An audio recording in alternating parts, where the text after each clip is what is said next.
Yaxşımsan? Meni tanıdınmı? Elbette tanıdım.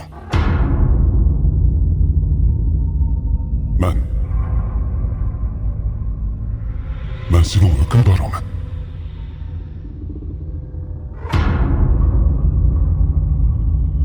Sen her günü ben bilen dost boğatsan.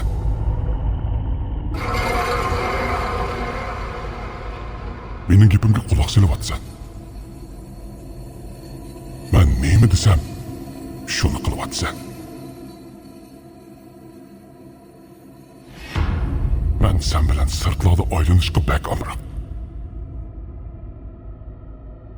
Gözlerim gözüm bulup aramga karaysan. Yalgan etsen. Ben çakırgan başka barlık günah məsiyetlerini kılsan. Bəzidi menden nefretlendi kalıqını eğitişini kalayman.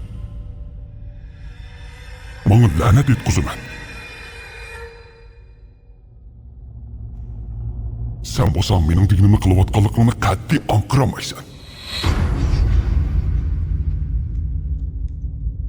Aslida nafratlanishingimi men turtki bo'laman. Ba'zida seni cuma gapirib, 2 rakat bo'lsa namoz o'qitaman. Nima uchun bilamsan? O'zimni tekshirmay, g'aflat ichida yashayverishim uchun. Ben degan namoz o'qiyman deb qilayotgan gunohlarimni davomlashtirishim uchun. Sen ben bilen do'zaxga kirasan.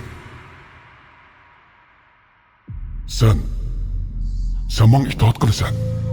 Yo'q, sen manga itoat qilishni davomlashtirasan.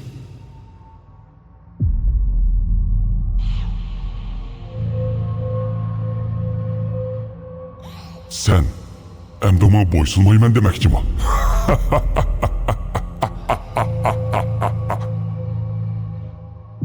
Hozirgacha bana bo'ysunding. Yana bo'ysunasan.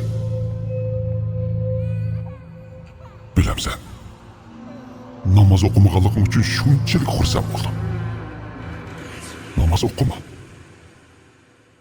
Sen degan mening do'stumsan. Allohning do'sti emas. Yo'q. Sen mening do'stumsan. Chunki sen doim mening so'zlarimga quloq solding. Ben neyimi desem şunu qildim. Buningdan keyinmi yana mening deganlarimni qilasan. Namoz o'qima. Hozir xubdan, bomdod, pishin hech qaysi namozni o'qimaysan. Yavaşlık bilen uxla. Bana bo'ysun. Sayohat qil, o'yna. Sendagi yosh. Qerg'anda o'qib olasan. Hozir to'xta. Hayotingni yasha. Uyqungni uxla. Ko'zingni yum. Men yaningda.